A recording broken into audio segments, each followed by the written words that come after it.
하나님께서 오늘 우리에게 주시는 말씀은 누가복음 4장 16절에서부터 30절까지 말씀입니다. 누가복음 4장 16절에서부터 30절까지 말씀.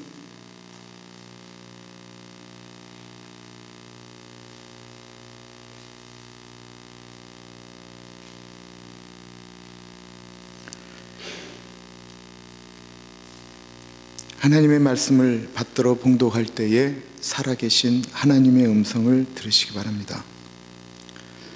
예수께서 그 자라나신 곳 나사렛에 이르사 안식일에 늘 하시던 대로 회당에 들어가사 성경을 읽으시려 서심해 선지자 이사야의 글을 들이거늘 책을 펴서 이렇게 기록된 데를 찾으시니 곧 주의 성령이 내게 임하셨으니 이는 가난한 자에게 복음을 전하게 하시려고 내게 기름을 부으시고 나를 보내사 포로된 자에게 자유를, 눈먼 자에게 다시 보게 함을 전파하며 눌린 자를 자유롭게 하고 주의 은혜의 해를 전파하게 하려 하심이라 하였더라.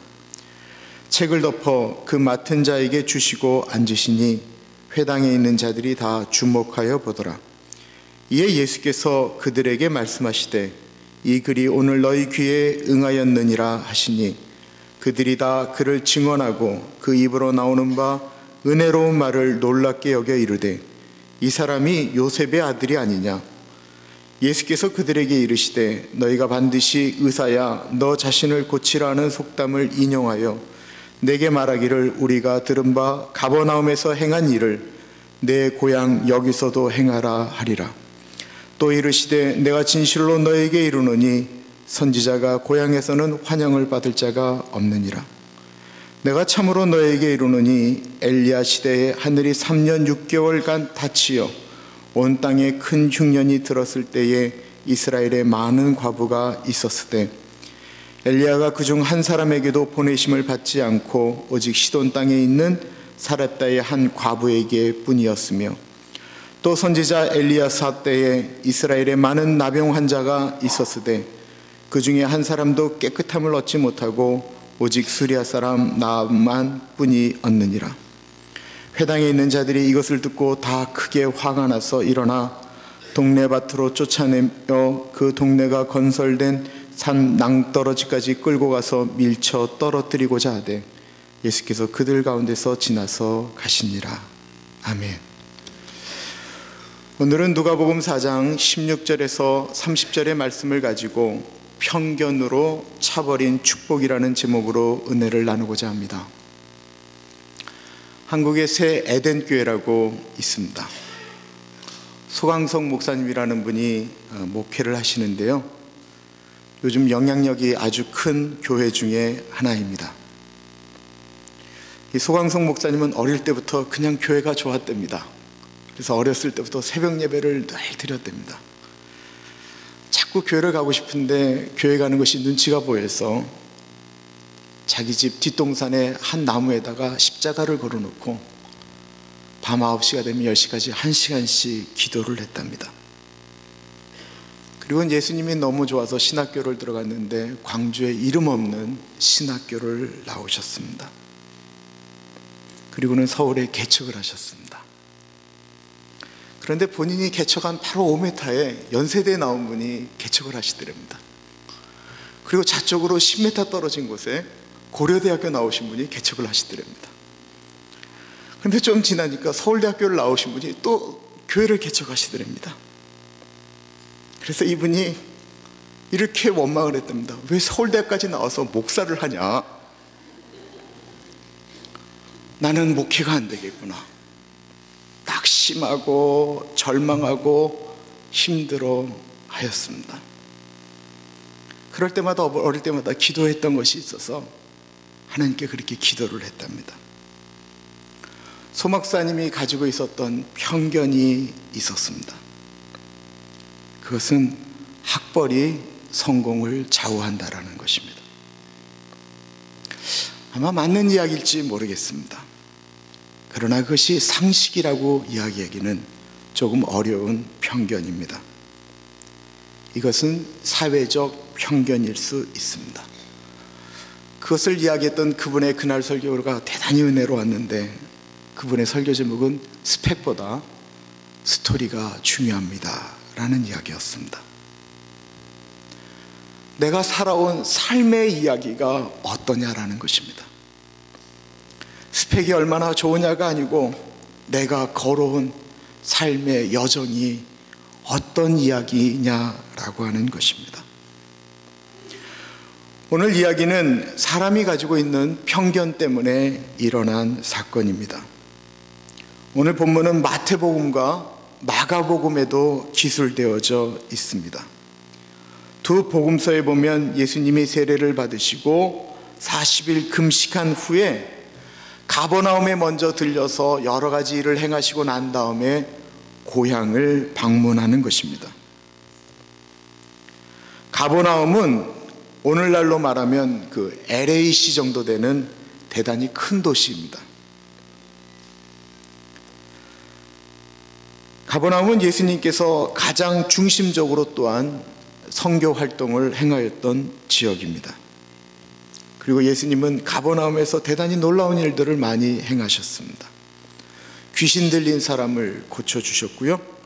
열병으로 고생하는 베드로의 장모를 고쳐주신 것도 가버나움입니다. 지붕을 뚫고 내려온 중풍병자를 고쳐주신 것도 가버나움이고요. 회당장 야이로의 딸을 고쳐주신 것도 가버나움입니다. 가버나움으로 가는 도중에 12회 혈루병 걸린 여인을 고쳐주신 것도 그 길이었습니다. 가버나움에서 예수님은 대단하셨습니다. 얼마나 대단하셨는지 회당장 야이로의 집에 갈 때 수많은 사람들이 예수님께 몰려들었다라고 이야기합니다. 한번 보려고, 한번 만져보려고 그렇게 몰려들었습니다. 예수님은 가버나움의 스타였습니다. 죽은 사람이 살아났다라고 하는 소문은 곧 전국적으로 퍼졌습니다. 죽은 사람이 다시 살아난 이야기이니 얼마나 소문이 빠르게 퍼져나갔겠습니까? 그 일이 있은 후에 예수님께서 고향을 방문하게 된 것입니다. 가버나움이 LA 정도라면 나사렛은 이름도 알 수 없는 자그마한 마을입니다. 주님이 그곳에 가신 것입니다. 16절에 보면 예수께서 그 자라나신 곳 나사렛에 이르사 안식일에 늘 하시던 대로 회당에 들어가서 성경을 읽으려고 서심해 예수님이 그들에게 말씀을 선포하십니다. 그 말씀은 이사야 61장에 있는 말씀입니다. 17절부터 19절을 보면 선지자 이사야의 글을 들이거늘 책을 펴서 이렇게 기록된 데를 찾으시니 곧 주의 성령이 내게 임하였으니 이는 가난한 자에게 복음을 전하게 하시려고 내게 기름을 부으시고 나를 보내사 포로된 자에게 자유를 눈먼 자에게 다시 보게 함을 전파하며 눌린 자를 자유롭게 하고 주의 은혜의 해를 전파하게 하려 하심이라 하였더라. 여기서 예수님이 우리를 부르시고 우리에게 성령의 기름을 부으신 목적이 나오고 있습니다. 우리에게 성령을 주시는 이유는 구원의 은혜를 나누라고 주신다라는 것입니다. 예수님은 그 가난한 고향 사람들이 떠올랐을 것입니다. 유난히 가난한 사람들이 많아 복음도 좋은 말씀도 부흥회도 한번 해보지 못했던 그 가난한 교회가 생각났습니다. 가난하여 의사에게 제대로 가보지도 못해서 병들고 눈물었던 고향 사람들이 떠올랐던 것입니다. 주의 성령이 내게 임하셨으니 주님이 성령을 부어주신 목적이 너무나 충격적입니다. 그것은 우리 삶의 목적을 바꾸라는 것입니다. 성령 충만하다라는 것은 성경의 잣대로 성경을 아는 지식으로 다른 사람을 평가하라고 성령 충만한 것이 아닙니다. 성령 충만한 것은 늘 은사를 추구하라는 것도 아닙니다. 성령 충만하다라는 것은 낮아지라는 것입니다. 성령 충만하다라는 것은 삶의 목적이 바뀌는 것을 의미하는 것입니다. 우리 속담에 돈 벌어 남 주냐라는 말이 있습니다. 그런데 성령을 받으면 돈 버는 목적은 다른 사람들 도와주려고 돈 버는 것입니다. 출세하는 목적은 낮은 것을 더 잘 보기 위하여 높이 올라가라라는 것입니다. 공부에서 남주냐라는 말이 있습니다. 그런데 성령 받으면 공부에서 다른 사람들 도와주기 위하여 공부 열심히 하라라는 것입니다. 우리가 결혼하는 것도 우리만 행복하기 위함이 아니고 예수 믿는 가정은 그 가정이 결혼함으로써 다른 사람을 섬기는 것입니다. 예수님은 내게 성령이 임하자 낮은 곳으로 내려갔다라고 말씀하고 계시는 것입니다. 예수 잘 믿는 것은 그러므로 겸손한 것입니다. 하나님은 교만한 사람을 싫어하십니다. 예수님이 겸손하셨습니다. 사람들이 자신을 핍박하고 미워할 줄 아시면서도 예수님은 고향 위에 가신 것입니다. 낮은 것으로 임한 것입니다. 은혜 받은 사람들은 다른 사람들 위해 서려고 하는 것이 아니고 낮은 곳으로 내려가는 것입니다. 교회는 은혜 있는 사람이 은혜 없는 사람을 섬기는 곳입니다. 세상도 마찬가지입니다. 은혜 있는 사람이 세상에 나아가서 빛과 소금의 역할을 감당하는 것입니다. 은혜는 다른 사람을 잘 인정해 주는 것입니다. 은혜로운 사람은 그 사람의 스펙을 보는 것이 아닙니다. 은혜로운 사람은 편견을 가지고 사람을 보는 것이 아닙니다. 은혜로운 사람은 은혜를 그냥 은혜로 받는 사람인 것입니다. 그러나 예수님의 고향 사람들은 그러지를 못했습니다. 22절과 23절을 보십시오. 그들이 다 그를 증언하고 그 입으로 나오는 바 은혜로운 말을 놀랍게 여겨 이르되 이 사람이 요셉의 아들이 아니냐.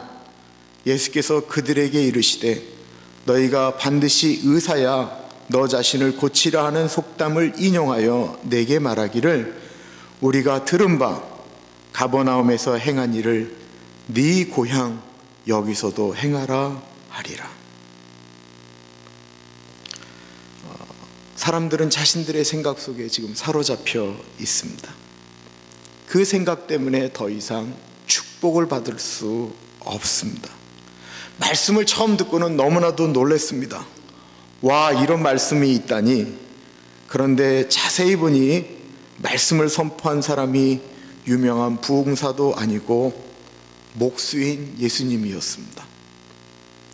스펙이 자신들보다 못한 것입니다. 그러자 그들이 받았던 은혜가 바뀌기 시작했습니다. 그들의 사고에는 무엇이 있습니까? 목수는 목수이어야 된다라는 것입니다. 나보다 못했던 사람은 나보다 계속해서 못해야 된다라는 것입니다.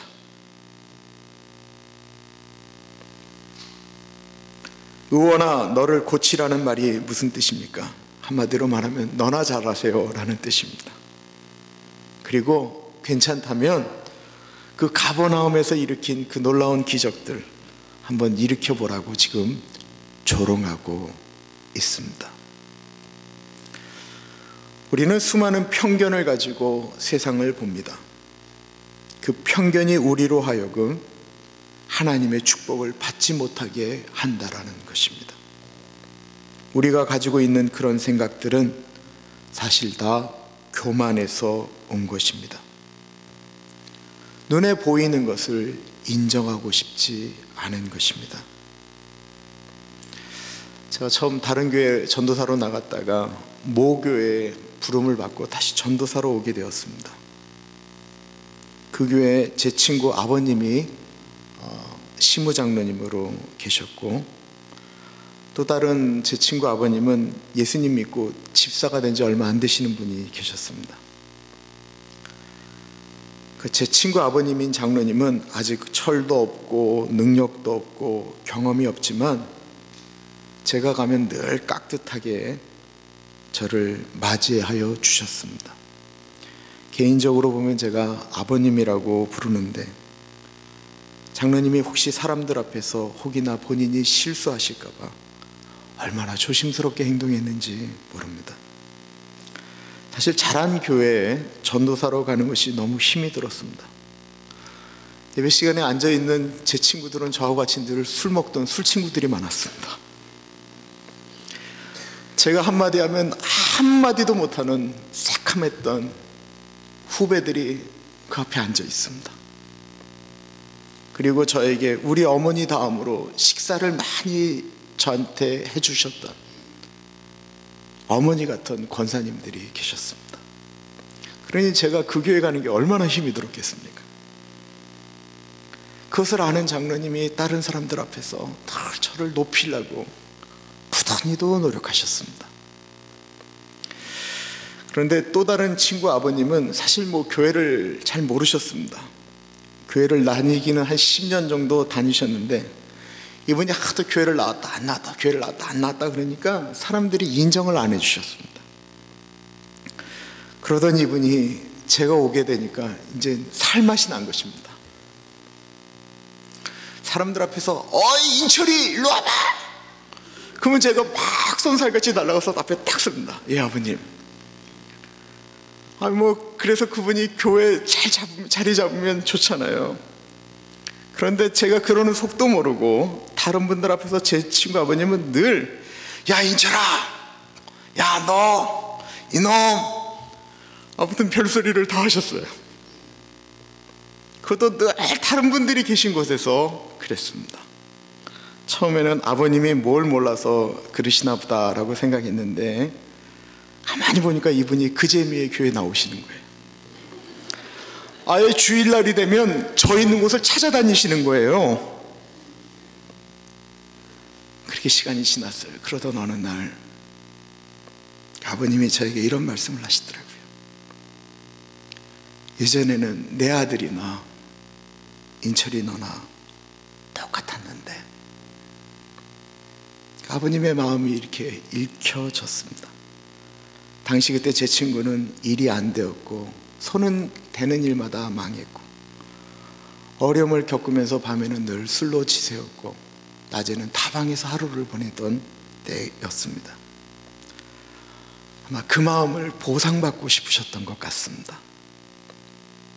그래서 더 그분을 열심히 섬기고 보필하였습니다. 그런데요, 그 아버님이 저에게 그렇게 말씀하시면 말씀하실수록 그분은 다른 사람들 앞에서 점점 더 내려가기 시작했습니다. 사람들이 별로 안 좋아하는 것입니다. 우리 주변에 있는 사람들을 너무 얕잡아서 말씀을 하시면 안 됩니다. 나이가 어린 분들에게 존댓말을 깍듯하게 대하라는 말이 아닙니다. 그러나 어투에 그 사람의 인격을 존중하고 존경하는 말투는 분명히 있어야 된다고 생각되어집니다. 우리가 다른 사람이 하는 것들을 사랑하는 눈으로 바라보고 격려하다 보면 더 좋고 더 아름다운 편견을 뛰어넘는 일이 발생하게 될 것입니다. 예수님이 그렇게 말씀을 전하셨을 때 내가 가난한 사람들, 눌린 사람들, 자유가 없는 사람들, 병들고 눈멀고 한 사람들에게 내가 그들을 위하여 왔다라고 이야기했을 때 나사렛 사람들이 그렇습니다. 우리가 다른 동네에 비해서 너무나도 가난하지 않습니까? 우리가 병들지 않았습니까? 우리가 눈멀지 않았습니까? 우리를 회복시켜 주십시오. 만약 그렇게 했다면 예수님의 고향인 그 나사렛은 더 아름답고 풍성하고 더 기가 막힌 곳이 되었을 것입니다. 그런데 그들이 가지고 있던 그 편견 때문에 그 교만 때문에 그들은 그런 모든 축복을 하나도 받을 수가 없었습니다. 우리가 있는 편견 중에 가장 무서운 편견은 신앙적 편견입니다. 나는 순복음교회에서 자랐습니다. 누구는 장로교회에서 자랐습니다. 누구는 감리교회에서 자랐습니다. 그런 거 저희 교회 오시면요, 아무 의미가 없습니다. 왜요?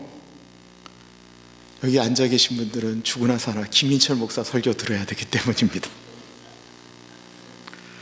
저는요, 제가 생명의 삶의 그날 본문 말씀 묵상한 내용 제 색깔로 그 설교합니다. 그러면 제일 좋은 것은 제 설교에서 은혜 받아야 되는 것이 제일 좋은 것입니다. 자신이 전에 들었던 교회와 들었던 설교와 전혀 다를지라도, 별로 신통치 않을지라도 거기서 하나라도 얻으려고 하는 것이 좋지, 내가 전에 모셨던 목사님은 그렇게 해석하지 않으셨는데, 다른 교회는 그렇게 이야기하지 않았는데, 뭐 이런 이야기가 무슨 득이 되겠습니까? 우리 교회 교인들은 우리 교회 목사들을 사랑해야 됩니다. 예전에 어느 목사님, 설교 시간에 들었던 어느 목사님, 그분들 우리가 아무리 사랑해도요, 그분은 몰라요. 우리들을 알 것 같으세요? 전혀 몰라요. 그분들이 여러분들을 위해서 기도해요? 할 가능성이 아마 없어요. 근데 우리 교회 목사들은 기도해요. 우리 교회인은 옆에 있는 사람이 교인입니다. 우리가 만나고 또한 섬겨야 될 분들입니다. 그러면 그분들을 존경하십시오. 우리가 우리의 아내를, 남편을 우리가 원하는 스타일로 바꿀 수 없다면 지금 살고 있는 그분을 존경하고 인정하는 것이 제일 좋습니다. 다시 말하지만 배우자 절대로 안 바뀝니다.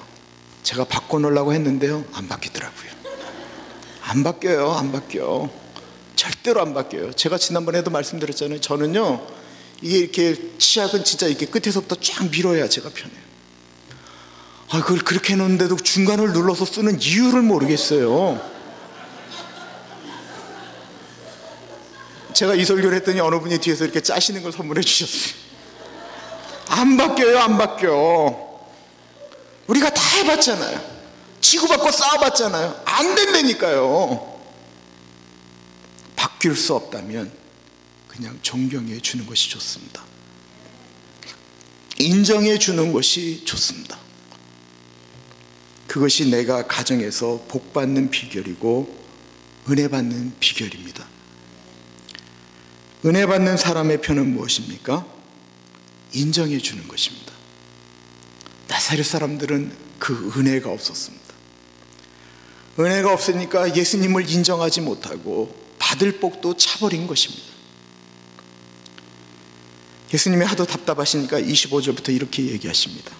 내가 참으로 너희에게 이르노니 엘리야 시대에 하늘이 3년 6개월간 닫히어 온 땅에 큰 흉년이 들었을 때에 이스라엘에 많은 과부가 있었으되 엘리야가 그중 한 사람에게도 보내심을 받지 않고 오직 시돈 땅에 있는 사렙다의 한 과부에게 뿐이었으며, 또 선지자 엘리에사 때에 이스라엘에 많은 나병 환자가 있었으되 그 중에 한 사람도 깨끗함을 얻지 못하고 오직 수리아 사람 나아만 뿐이었느니라.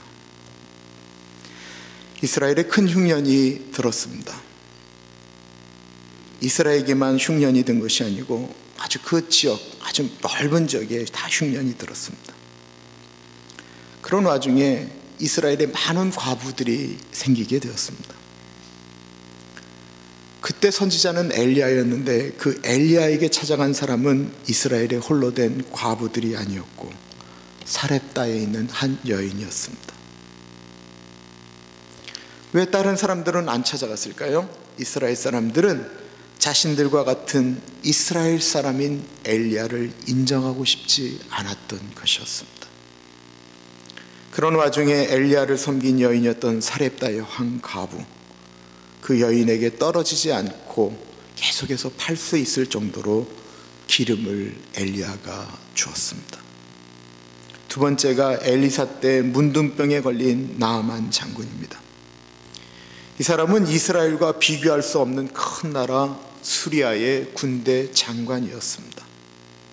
당시 이스라엘에는 수많은 문둥병 환자들이 있었지만 그들은 엘리사에게 와서 고쳐달라고 이야기하지 않았습니다. 엘리사, 너나 나나 우리는 똑같다라는 것입니다. 그런 편견이 있는 것입니다. 그런데 나아만은 먼 길을 찾아왔습니다. 그런데 엘리사가 만나주지도 않았습니다. 다만 요단강에 가서 7번 네 몸을 씻으라고 했습니다. 그런데 이 말을 나아만 장군이 순종하였습니다. 그랬더니 깨끗함을 입었다라는 것입니다. 사렙대 과부와 나아만 장군의 공통점은 모두 말씀을 듣고 순종했다라는 것입니다. 편견을 가지지 않고 그냥 말씀에 순종했다라는 것입니다. 그랬더니 은혜가 임했습니다. 편견을 가진 이스라엘 사람들은 엘리야, 엘리사를 무시한 것입니다. 인정하지 않은 것입니다. 반대로 편견 없이 예수님을, 엘리야를, 엘리사를 만난 사람들은 축복을 받았다라는 것입니다. 지금 우리는 이 성전 안에 있습니다. 우리는 이 가나안 장로교에서 은혜를 받아야 합니다. 우리 안에 있는 이미 굳어진 신앙적 편견을 벗어버리고 오늘 내가 주님 앞에 변하겠다라는 마음으로 나아야 합니다. 왜 은혜 받지 못합니까? 예배 드릴 때마다, 말씀을 읽을 때마다 내 생각이 아닌 하나님의 생각을 달라고, 귀를 열어달라고 기도해야 합니다. 예배 드릴 때마다 기도해야 합니다. 하나님, 내 마음을 치료해 주십시오. 죄 용서의 기쁨을 주옵소서. 은혜 주옵소서.